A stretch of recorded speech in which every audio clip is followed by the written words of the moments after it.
Welcome to the Leading Movement Health Series. I'm your host, Phil Wagner, founder and CEO of Sparta Science.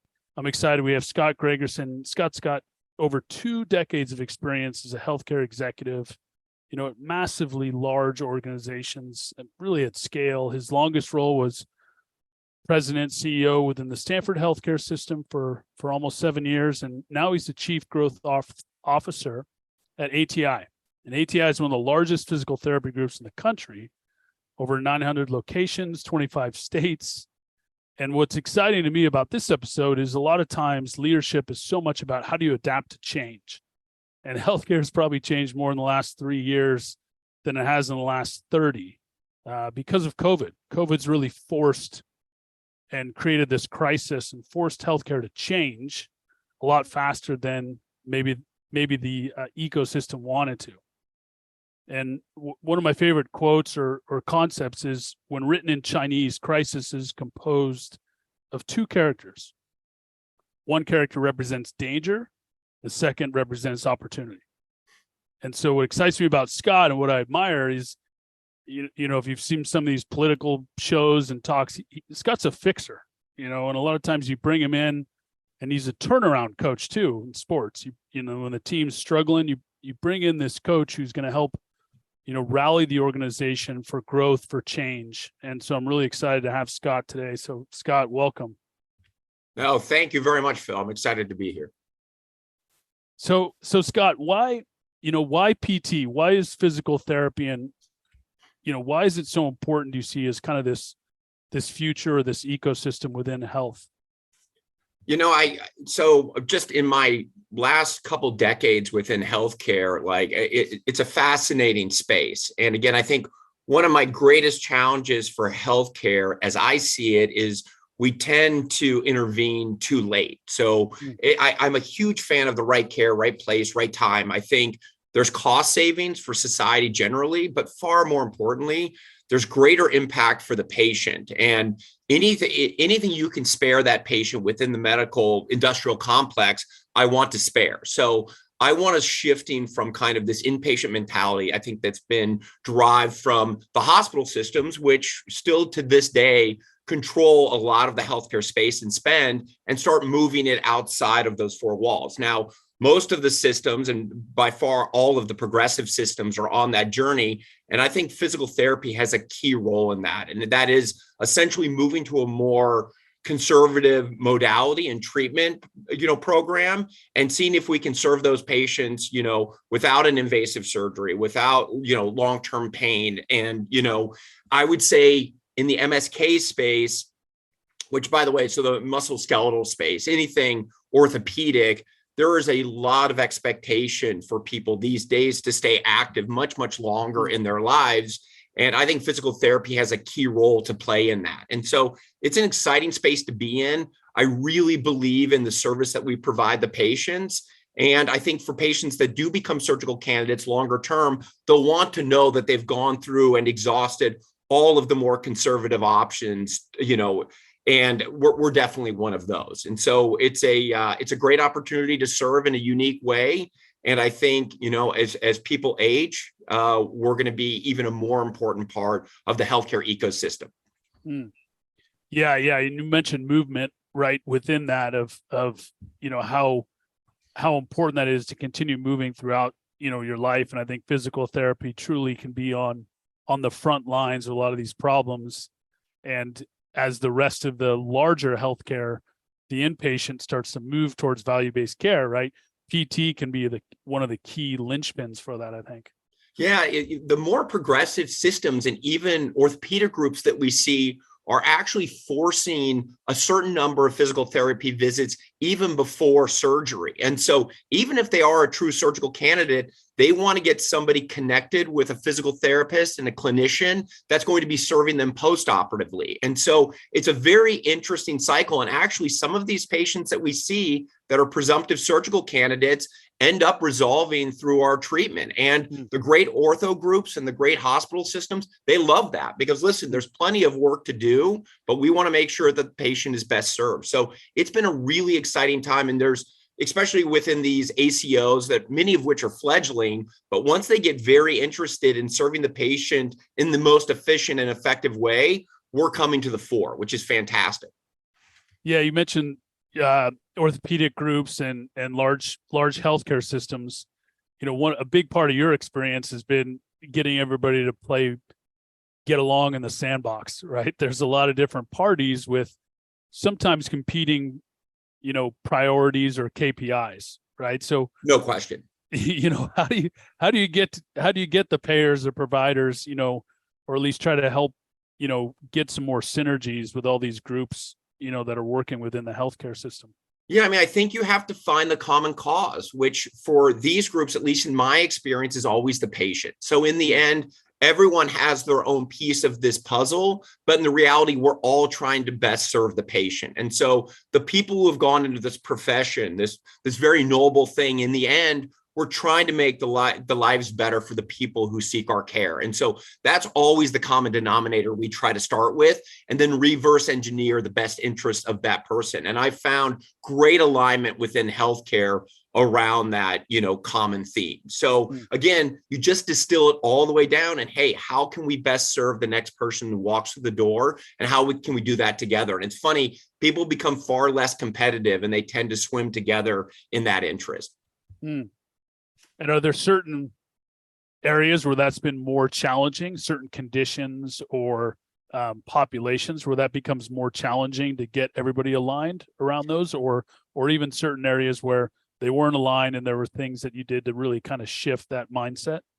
Yeah, I mean, it's interesting. Like, healthcare has generations, like physicians who are at one point in their career, talk about physicians maybe who are over 50, there was one way of practicing care, whereas physicians who are now coming out, who are in their late 20s or early 30s, have a very different mindset. And so I would argue some of the more senior physicians were used to being responsible for everything. And so it was this ownership mentality. And frankly, a lot of burden rested on that individual to make sure they were serving the patient. I would say now there's more of a team-based concept. There's so much subspecialization within healthcare now. Really good physicians coming out of school now basically know how to utilize those resources, particularly primary care physicians, and things like physical therapy, physiatry, things that frankly didn't exist, 10 years ago, now have really come to the fore. And newer physicians use them very aggressively to make sure that their patients are treated in the most conservative way possible.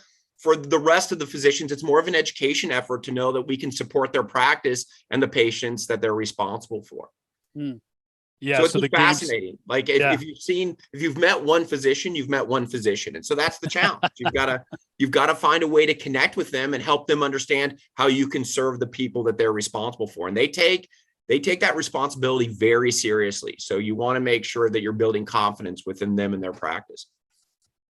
Yeah, and it sounds like too how important that is to, relieve in a way that burden that, hey, this isn't all on you, and that all. I think that, I mean, my takeaway from that too is that, that also brings down some of the walls, so they're maybe not as defensive, right? Like, hey, this isn't all on you. We're all in this together, and where can we delegate or help offload you? It is exactly right. Like, and great primary care physicians now are basically air traffic control for their patients, because the healthcare ecosystem is super complicated. And you have subspecialization, you have diabetes centers, you have wound care centers, you have people who do this work all day, every day, and can do a lot to support that patient and frankly, that physician and their practice, to your point. But you've got to go in there and you have to build trust, and you have to make sure that you're over-serving those patients so that when they come back to their physician, they are better and they've had a great experience. And so we're part of that paradigm, frankly. We're a support mechanism of the great work that, these physicians are doing. Yeah. And, to that kind of a segue too, talk to me, you used air traffic control. There's a lot of new data moving into this space. And that's changing a lot of old paradigms. My favorite story you told me was, walking the halls in the hospital, and there was a woman that was wearing yellow booties, fall risk, because she's over 65. So no matter what, she gets fall booties. He told her to get back in her room, and she ran back into her room.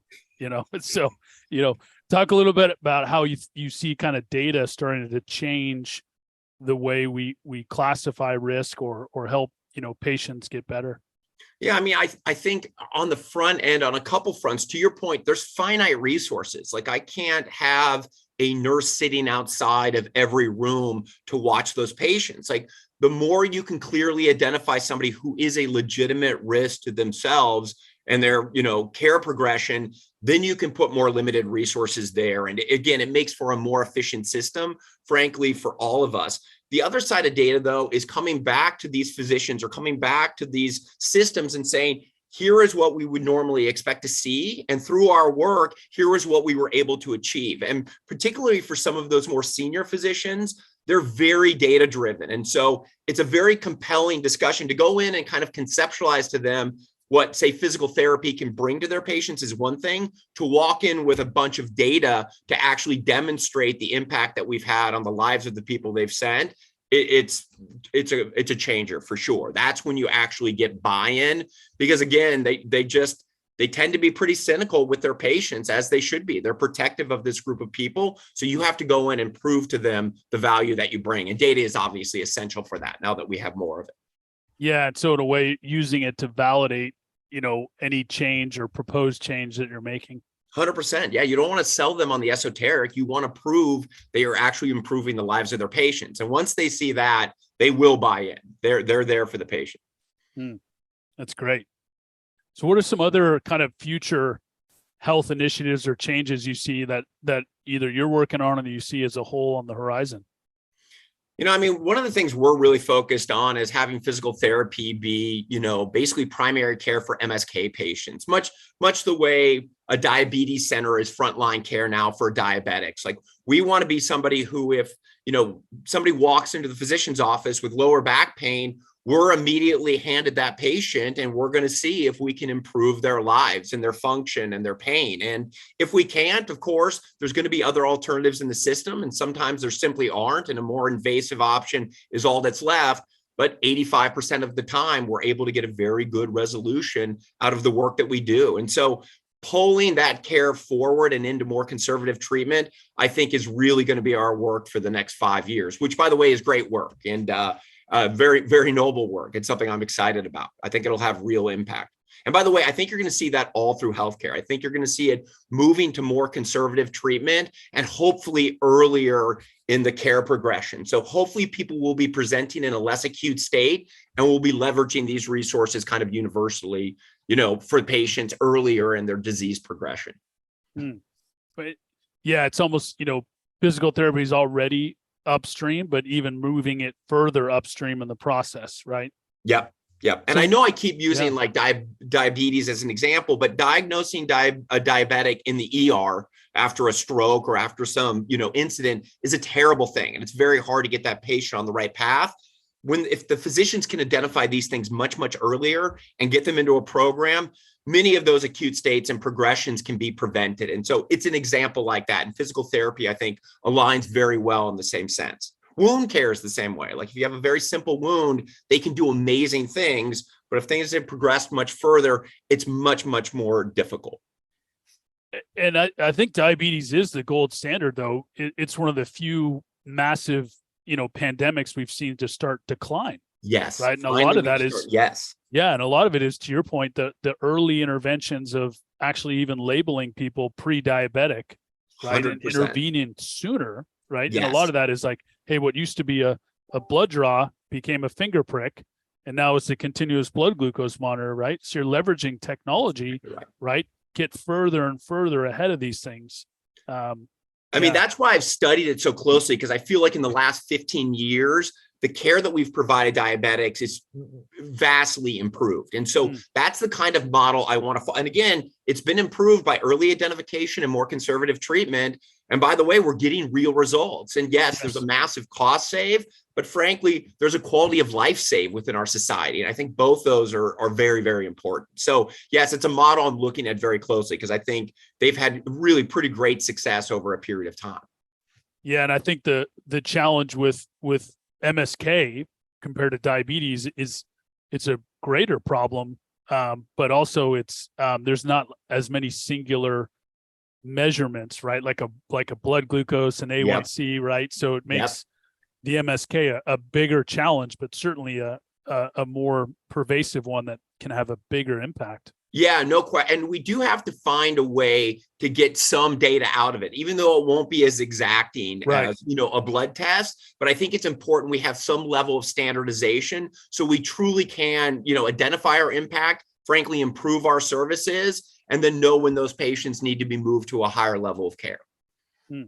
So I think it's important that we get some level of commitment. And again, you're seeing some of that data, you're seeing some of the MIPS data, but again, it's going to be a little bit softer. So we have to find some standard of comparison, that's almost universal, frankly. Right. Well, this is great, Scott. I think, we tend to keep these short because you guys you're in the trenches on the leadership, but, I like to always summarize at least 3 takeaways for me and for listeners on the leadership side. A lot of times we look at this as like leadership hacks instead of biohacking, right? And some of the things I took away is, when you've got all these stakeholders, you got to find the common focus, right? And your point is like common focus, whether it's payer, provider, ACO is the patient, right? And then we reverse engineer from there.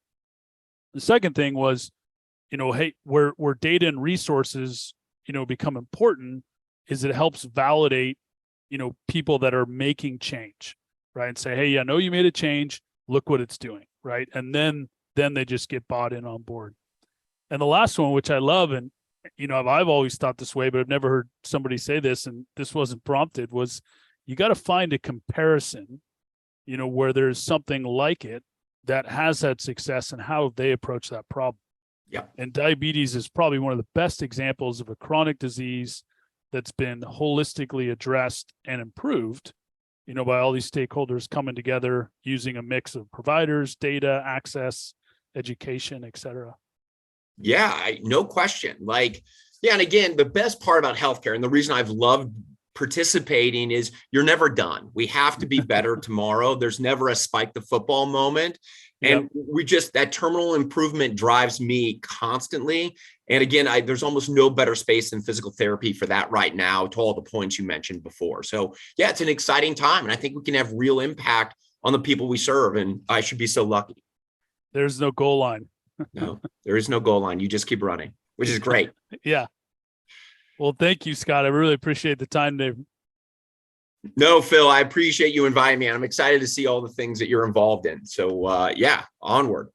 Onward. Yeah. Have a great day. Yeah, you as well. Thank you for the time.